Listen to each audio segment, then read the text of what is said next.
Hey guys, welcome back. I'm Enigmius, and this is Better Than a Let's Play, episode 23. Today we're back in the mountains. We're getting ready for another very large build. Very large build. It's actually also a very large excavation, which is why this episode isn't very long, because I can only do so much excavation in an episode before it's just not really all that interesting anymore. Because we know what it looks like when we dig in Minecraft. That's the way it works. But we can show you a little bit. You can get an idea for exactly what's going on. I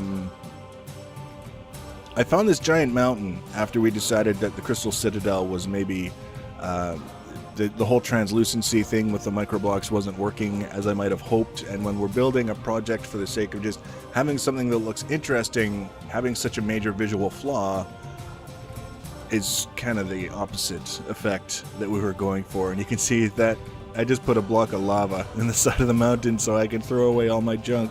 That's how high-tech we are now. Now I'm using a Tinker's Construct hammer to excavate this whole area as best I can. I found that the auto repair, I think I've got auto repair 4 on the hammer, and it does a pretty good job of keeping up when everything is working normally, but when it's raining a lot or when it's night, specifically when it's night and then it's raining a lot through the next day and then it's night again, the durability kind of takes a beating, and it takes a long time to catch up. As long as everything is sort of recharging as I'm digging, you don't seem to notice how long it's taking to actually recharge. But when you go those extended periods where it's not really recharging at all, that it starts to deplete, and then you have to wait for it to charge up again, that it gets a little bit icky. So we're actually going to be switching to a quarry. We'll show you a little bit of that in a little while, but you can see the idea here is I'm just basically cutting through the surface layers and kind of pushing it back and trying to get an idea as I'm doing this of exactly what I'm going to do. This is a make work project on the scene. If you can imagine, you know you want to be here, you know you're going to be doing a project here, you just don't know exactly what you're going to do, so you come up with something that's safe, that you know you won't regret as part of the project, that you can do while you're here, so you can also kind of give some thought to exactly what's going on while you're able to look at the environment. It's not like I can stand in the central towers and do this and try and get an idea for what's going on, because I can't see what I'll be working with. So this isn't necessarily a key sort of thing that I'm excavating, but it is going to be a part of the build. Now, we're actually going to jump ahead. You've seen the thing, and you'll see a little bit more of it in the next section. This is sort of a flyby of the island where we're working. Now, I tried to do this with Camera Studio for like a nice smooth time-lapse flyby, and the area that I'm working in is just too large, but you can see now it's another huge mountain. The star of this build is another huge mountain, and as we come down this mountain into the valley, you'll see on the right the area where we were just working. You'll see that sheer rock wall and a little bit of the rock and red rock on the floor. So that gives you an idea right away of the scope of the area that we're working with. And now we'll just kind of fly around and see, because there's some other mountains also in this area. I came out and I was looking for the largest mountain that I could find, and ideally it would be a very bulky mountain. My original idea is I wanted to just punch a gigantic hole in the side of a gigantic mountain and do the build in there, but I couldn't find a mountain big enough. So then I found this, and I kind of marked it, and then I went around and I looked some more and I didn't find anything, so I came back to this and decided, okay, well, we'll start here because there's plenty of mountains. There's definitely some vertical resources that we can work with while we come up with an idea for exactly what we're going to do. Now, what we're ultimately going to end up doing is building a testificate village. We did this in my Ultimate World. If you've been following my series and my Minecraft stuff for that long, we had a gigantic tower, and we had all these testificates, and they were breeding and beating each other up, and they had their own golems, and it was fantastic. But they didn't want to be in the tower; they just wanted to be in the lower levels, which was fine.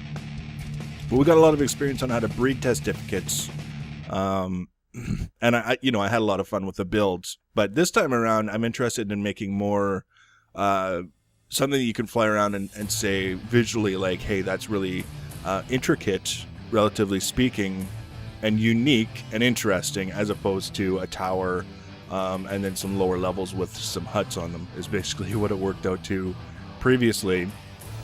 And this landscape gives me that opportunity to produce that kind of environment. So it was really important that I give you guys some sort of a flyby, but it's really, really difficult with the way the rendering works to give you a view of the whole thing in a way that looks interesting. And the shaders were kind of my fixation. I wanted to do it with the shaders. So, got a big area, lots of mountains, valley. The whole idea is we're going to have that area that's excavated off to the left, and it's going to extend through the really tall section of the mountain and then off to the right where we are now. So it's just basically going to wrap around. And that basically this giant mountain, most of it is going to actually be punched out so you can see through it.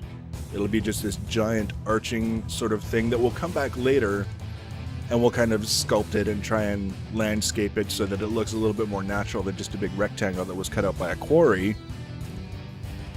Speaking of which, this is the quarry as I'm in the process of getting it set up, and this is the top of the mountain looking down, so you can see there's going to be mountain left on the top relative to what you're looking at now, and on the bottom as you're looking at it now. And that whole central area is just going to be pulled apart, pulled out, reworked so that we have something to work with, and then it's going to extend all the way down to the level that we were working on before in the valley. You're going to be hearing me talk about the valley a lot. Now that you know what the valley is, we should be good. And you can see already, as soon as I go back to camera studio, trying to look in the mountain, it's so big, it gets confused.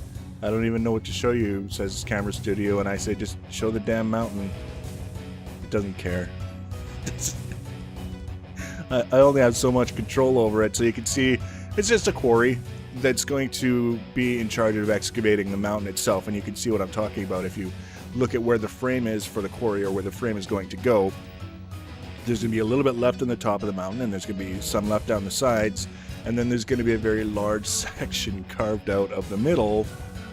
And then we go back and we fill it in. That's hardened dirt, actually, is the material that's on the surface of that mountain, which is why it looks a little bit more coarsely textured than it would if it was regular dirt, and also a little bit darker brown. But we can fill things in, make it look more rounded, get rid of the rectangular sort of look to it. And I always just love seeing quarries go in time-lapse. So you get the idea, and again, I could show you a lot of excavating and you would see more and it would make more sense, but it would be a video showing you a lot of excavating. Or I could just kind of give you an idea that, yeah, we got the wheels in motion for the next project, and we've got a lot of material to remove before we can actually start building. So that's what I've been working on as I get the opportunity. So I know it's not much to have comments or feedback on, but go ahead and leave them anyways. And as always, you can subscribe to my channel if you want to be notified when I add the next video. You can also follow me on Twitter at Inigneous1. There's also the whole Google Plus revolution going on. Whether people, I didn't ask for it, but it's here. Google Plus is our new overlord. So thanks for watching, guys, and take care.